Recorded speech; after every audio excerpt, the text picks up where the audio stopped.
I wanted to get through with Thoreau so I could then go out and exercise, because in my other reading I was supposed to maintain balance according to Gurdjieff with exercise, physical, mental, emotional, spiritual. And we hadn't, and after the show, Emily, the Dickinson show on Apple TV, we know that Thoreau is going to be the next popular person. They do a Thoreau show. Thoreau show. So we're going to do a Thoreau reading of Thoreau and try to get through Walden before I'm thrown out of this reading by YouTube. Our whole life is startlingly moral. It seems like we have like a constant moral choices, is what he's saying. Like every time you eat something. I'm reading from a continuation of higher laws. So he's saying there's higher laws that exist beyond the laws in the court. Our whole life is startlingly moral. There is never an instant's truce between virtue and vice. Goodness is the only investment that never fails. In the music of the harp which trembles round the world, it is the insisting on this which thrills us. Well, it's funny, like if you take the music of the harp to be the music of the spheres, and then you take the theory of Pythagoras, which he says he's a Pythagorean, and you take the theory of ethos, goes along with music of the spheres, and if you want to hear the music of the spheres, you have to be ethical, so you have to study the theory of ethos to then hear the music of the spheres, or you could hear the music of the spheres and then become ethical because you hear the music of the spheres, according to Pythagoras. But if you're Pythagorean, you believe in the music of the spheres, the theory of ethos, and the theory of numbers. In the music of the harp which trembles round the world, it is the insisting on this which thrills us. The harp is the traveling paterer from the universe's insurance company. You can get insurance on if you listen to the music of the spheres, you will be getting insurance, recommending its laws, and our little goodness is all the assessment that we pay. Though the youth at last grows indifferent, the laws of the universe are not indifferent, but are forever on the side of the most sensitive. You have to have great sensitivity, right? Listen to every zephyr for some reproof. Like a zephyr is like a symbol of the whistling wind. It's the morning wind. It's almost like the Holy Spirit. Listen to every zephyr for some reproof, for it is surely there, and he is unfortunate who does not hear it. We cannot touch a string or move a stop, but the charming moral transfixes us. Many an irksome noise, go a long way off, is heard as music, a proud, sweet satire on the meanness of our lives.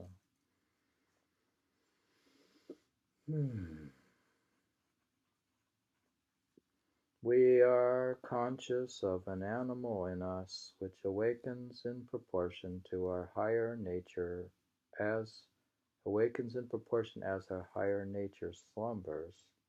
It is reptile and sensual, and perhaps cannot be wholly expelled, like the worms, which even in life and health occupy our bodies. It's funny, you have the reptilian mind they talk about, the bicameral mind. You have you have the mind of a reptile built in. But we have, do you have more than just a reptilian mind? Hmm?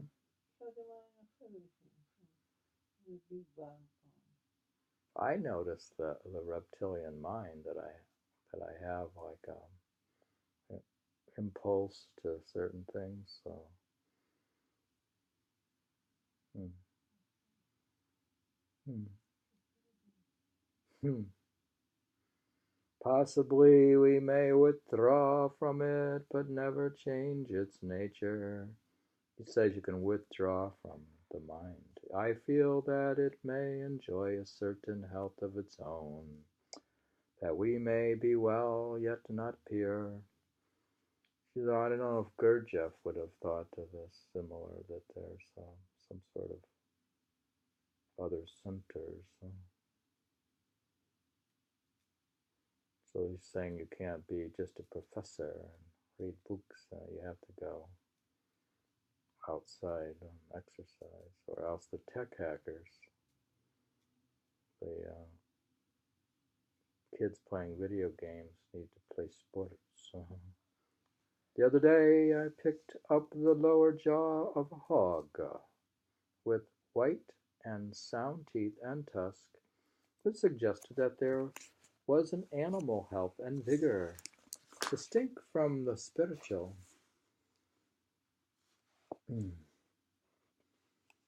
Yeah, this creature succeeded by other means than temperance and purity. Quote, that in which men differ from brute beast, says Mencuis, quote, is a thing very inconsiderable. The common herd lose it very soon. Superior men preserve it carefully. You think Mencius, the great Chinese philosopher, was careful to preserve his essence of superiority? He's a great philosopher. Who knows what sort of life would result if we had attained to purity?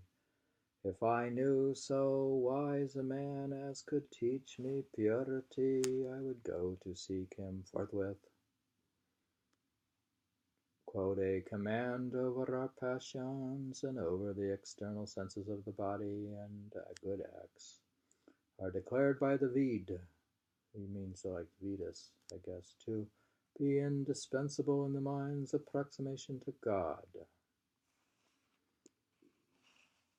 This is very common within spirituality and religion, that you have to control your passions to go meet God. It's just a yoga philosophy almost.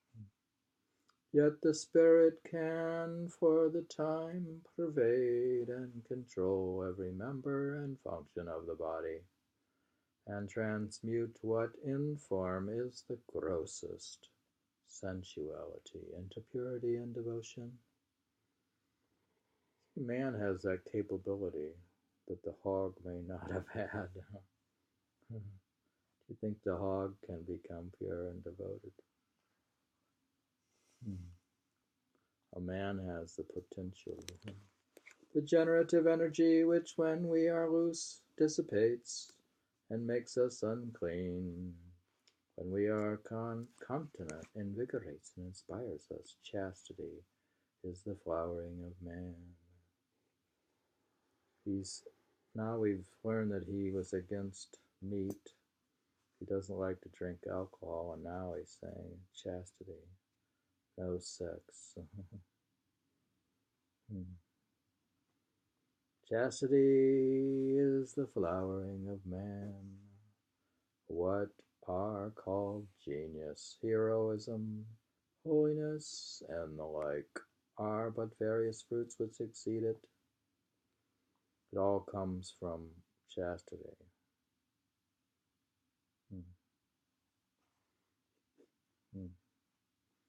Man flows at once to God when the channel of purity is open. By turns our purity inspires, and our impurity casts us out down. He is blessed who is assured that the animal is dying out in him day by day, and the divine being established. Perhaps there is none but as cause for shame on account of the inferior and brutish nature to which he is allied. I fear that we are such gods or demigods only as fawns and satyrs, the divine allied to beast, the creatures of appetite, and that to some extent our very life is our disgrace. I suppose you're... The two extremes. I think the two extremes. I suppose, of course, your actions are... Always, everything happens with prejudice. Of course, he says that life is pretty much startlingly moral.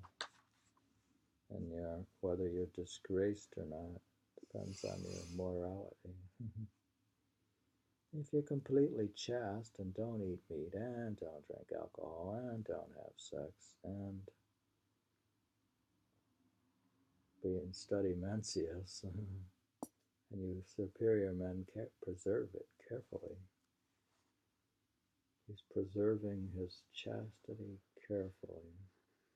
But the thing is that if everybody does that, there will not be any people? Humanity anymore. I was just thinking that the saying that you should go forth and fruit multiply, bear fruit and multiply. Some people say, you see, that the Old Testament God is actually not the highest God, it's the devil. He's the lower God. That's Kalnaringen. You should go forth and multiply. For whose sake? For Kalnaringen? Yeah. So his physical world will multiply out. So the Old Testament God wants you to multiply a lot.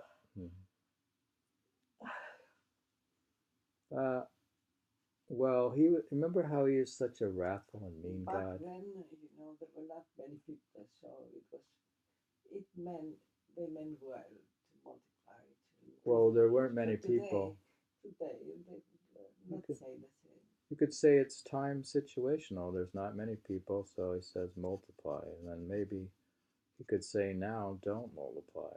Or remember I really have to recover that document about the Gnostics. I don't know if there's Sethian or Gnostic saying of Jesus where it say bear fruit and multiply, but at some point you have to stop. He said, I was shocked to see that. Stop multiplying. Well, besides, I don't believe in absolutes, so absolute chastity doesn't mean. Within reason. It's when reasonableness. The masters say to only have sex for reproduction, to have children, and then not have any more. That makes sense. The way the masters talk is better. You could have just focus on quality. It's like the same with food. If you eat a lot of food or just eat quality food. Yeah, you can have one and have a line, and you have many, eat them. Very life is our disgrace. Chastity is the flowering of man. That's where you get your genius. That's where you get heroism and holiness. So if you want to pass your test at college, you can't have sex before the exam. If you want to win in sports, you can't have any sex. So the coach doesn't allow you. When I teach my tennis class, I don't allow people to have sex. Quote, how happy he who hath due place assigned to his beast, and is afforested his mind, can use his horse, goat, wolf, and every beast, and is not ass himself all the rest. Else man not only is the herd of swine, but he's those devils which did include them to a headlong rage and make them worse. All sensuality is one, though it takes many forms. All purity is one. It is the same whether a man eat or drink or cohabitate or sleep sensually. They are but one appetite, and we only need to see a person do any one of these things to know how great a sensualist he is.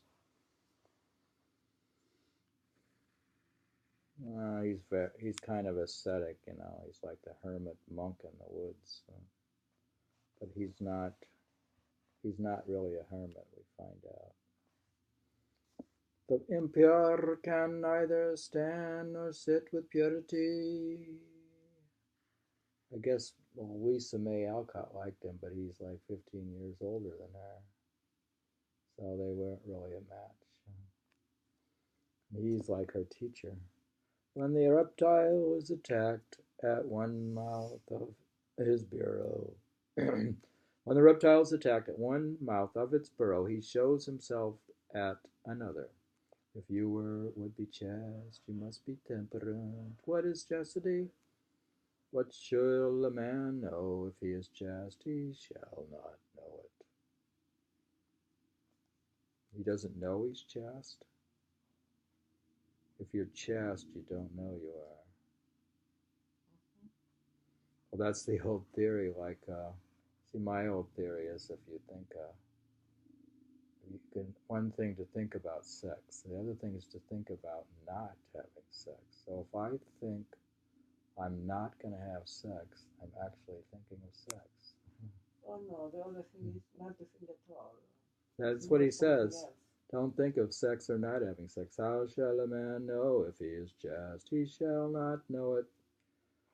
So it's good to just not know it. We have heard of this virtue, but we know not what it is. We speak conformably to the rumor which we have heard. From exertion come wisdom and purity, from sloth, ignorance, and sensuality. Sloth is related to ignorance and sensuality. Interesting that sloth goes with sensuality. In the student, sensuality is a sluggish habit of mind. What was the first thing? What? What was the first he spoke? What? The opposite. What was the opposite? From exertion come wisdom and purity. That means you should exert yourself to meditate and read the scriptures. You have to meditate. That's what exertion means? No. From exertion, that's you trying to be better. From exertion come wisdom and purity. Remember from Mencuis, he says, preserve it carefully. Superior men preserve themselves carefully. He does like Tai Chi practice and stuff. Mencuis would have. He's Chinese. From exertion come wisdom and purity. It seems you don't just you have to exert yourself to have it. From sloth. What's exertion again? Exertion is effort. Exercise. No, exertion means make an effort of some kind. Exertion. Try to be better. Try to be a good person. Try to be moral. Try to get wise. It means read a lot of Thoreau books. Read his entire journals. Read Walden over and over. Read Emerson. Read the Vedas. And then read the Bhagavad Gita. And then read all Buddhist stuff. And then read the Bible. Maybe that's perfect idea. You have to read all of them to become wise and pure, and then meditate for long hours. From sloth, ignorance, and sensuality. So if you're slothful, sloth is one of the 7 deadly sins in the old school. The animal they call sloth. So you could become a sloth. They call that animal sloth. In fact, you reincarnate as a sloth. Do you remember that animal? Yeah. That's horrible. Why they called it that? He's slow, sluggish. I don't know. Because he was slothful human being in his prior life. Sweet, He's very. You should get up and go exercise. Very enarming. He's really a good one. I only emphasize that because I'm a fitness enthusiast. So bad. I'm selfishly promoting fitness. It's selfish of me. Because of my selfish desire to exercise and promoting fitness. Sloth, ignorance, and sensuality. In the student, sensuality is a sluggish habit of mind. The unclean person is universally a slothful one, and one who sits by a stove whom the sun shines on, prostrate, who reposes without being fatigued. If you would avoid uncleanness and all the sins, work earnestly, though it be at cleaning a stable. He says, go clean the stable. Better to work than to be slothful. Well, he probably, with all his walking and stuff, got a lot of exercise. He walked to town. That's 2 miles there. We could walk to our town, 2 miles. We have the same distance between our downtown and Thoreau's Concord. So we can synthetically describe our place as being Walden Pond. Now we can go walk to town. Which town? I'm trying to advise people how to create Walden for themselves. Earnestly, though it be cleaning a stable, nature is hard to be overcome, but she must be overcome. What avails it that you are Christian? I think we could just become Christian and that's good enough. A good Christian is the same. Okay. If you are not pure, then the heathen, if you deny yourself no more, if you are not more religious. I know of many systems of religion esteemed heathen-ish, whose precepts fill the reader with shame, provoke him to new endeavors, though it be to the performance of rites merely.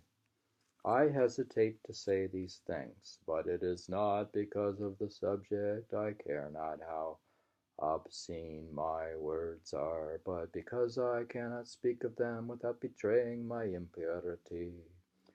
We discourse freely without shame of one form of sensuality and are silent about another. We are so degraded that we cannot speak simply of the necessary functions of human nature. In early ages, in some countries, every function was reverently spoken of and regulated by law. Nothing was too trivial for the Hindu lawgiver, however offensive it may be to modern taste. And I don't know if he read the laws of Manu, which is it's sort of the laws for Hindus. It's something I haven't even read. But the scriptures he got from India were very basic at that time. He teaches how to eat, drink, cohabitate, void excrement and urine, and the like, elevating what is mean, and does not falsely excuse himself by calling these things trifles. He's saying that they have detailed regulations about everything in the Hindu scriptures. And he probably was influenced by that to think of. That's why he's thinking about it. Laws of Manu, M-A-N-U, which I don't know, because I don't have as thoroughly a Harvard education like Thoreau does. He's far superior. Every man is the builder of a temple called his body. To the God he worships, after a style purely his own, nor can he get off by hammering marble instead. He's saying like your body itself is a temple. Like if you... You knew that, every religion says that. Well, if you meditate long enough, let's say you meditate really long hours, like 6 or something, whatever. and you're so much time within your own the confines of your own body, like you're sitting on your knees with your in your head. This is going to become like a temple, or it's almost like your house. You're going into your house when you go into meditation. It's literally like a temple. Not only when you go into meditation, at all times should be considered a temple. Well, then if you do a lot of meditation, then you have to respect the body so it can do meditation. So we are all sculptors and painters, and our material is our own flesh and blood and stone bones. Yeah, ultimately your art product in a way could be yourself. I mean, why talk about art? You don't, if you don't have the self beautiful to make, how can you make anything? Some anything yogis, good I mean, comes out of it. they're making their artwork as their body. Any nobleness begins at once to refine a man's features, any meanness or sensuality to imbrute him. Imbrute him. Every man is the builder of a temple called his body. John Farmer sat at his door one September evening after a hard day's work, his mind still running on his labor more or less. Having bathed, he sat down to recreate his intellectual man. It was a rather cool evening, and some of his neighbors were apprehending a frost. He had not attended to the train of his thoughts long when he heard someone playing on a flute, and that sound harmonized with his mood.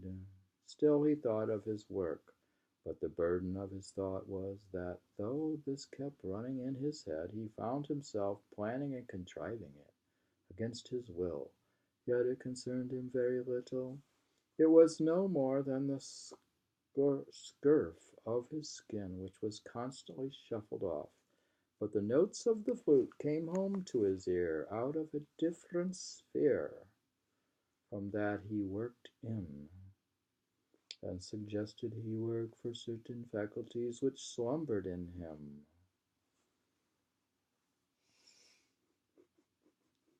It's interesting how music can provoke. Remember the schools of Plato and the ancient Greek school? Music is a major component. What do they call those? The muses? We read the tuning of the sky. Yeah, the tuning of the sky. You literally have to tune up yourself with music to get tuned. Music is internal. Music that we hear in meditation.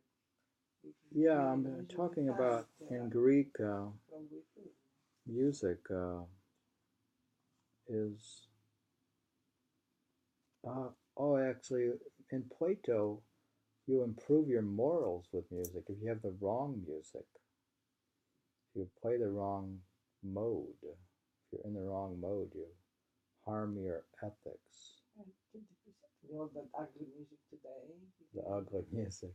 If you play ugly music, you become bad. Music has a big influence. And if you play you have to be knowledgeable. the right music according to Plato, you have to be able to choose the music. He's saying though your moral character is modeled by the music you listen to.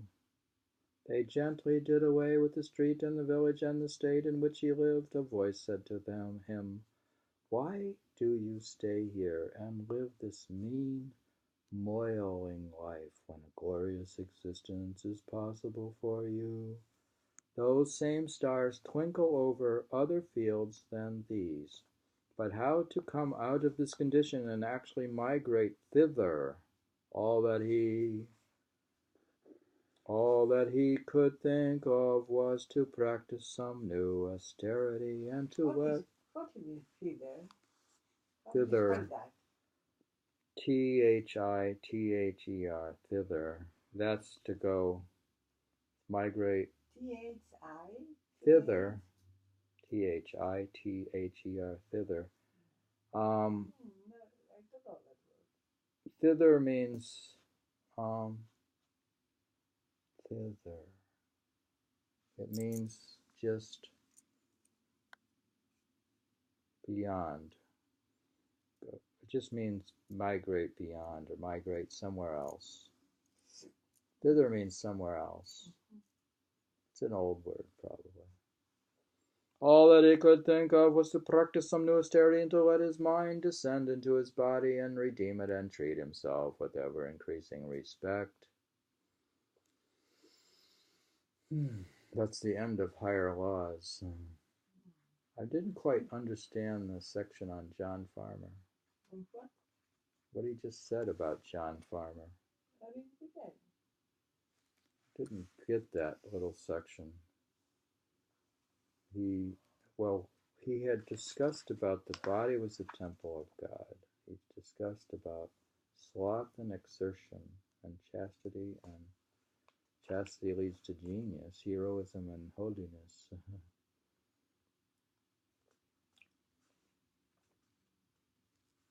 And Mencuis said you should preserve it. And we talked about the music of the spheres and theory of ethos, and we were reading about higher laws. But I didn't understand the John Farmer exactly. I'll read it again then.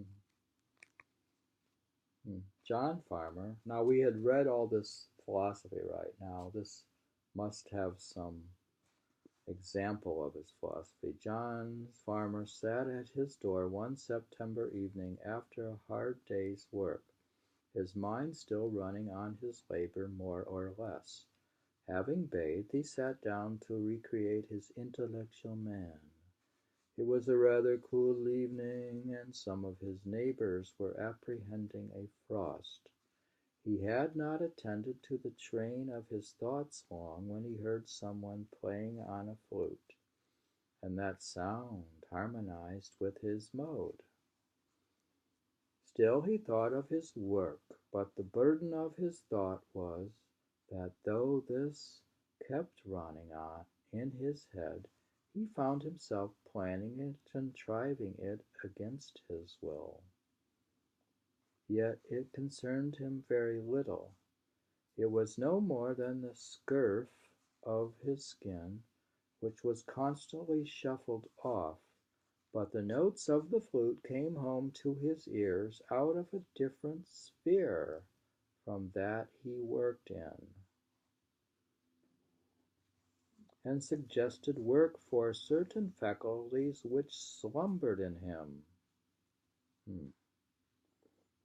My God, he couldn't be talking about John Farmer. He's talking about himself, maybe, or all people. So the flute could cut through all the nonsense in his brain and elevate him by music. You see that the circle where you play music, it's just calms down the exertions. Did Thoreau ever hear the flute?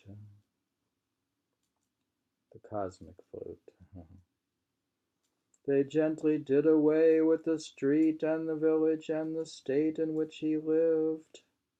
A voice said to him, "Why do you stay here and live this mean, moiling life?" M-O-I-L-I-N-G, also a strange word. Moiling life, when a glorious existence is possible for you. Those same stars twinkle over other fields than these. But how to come out of this condition and actually migrate thither? He's asking, how do you move on into a higher plane?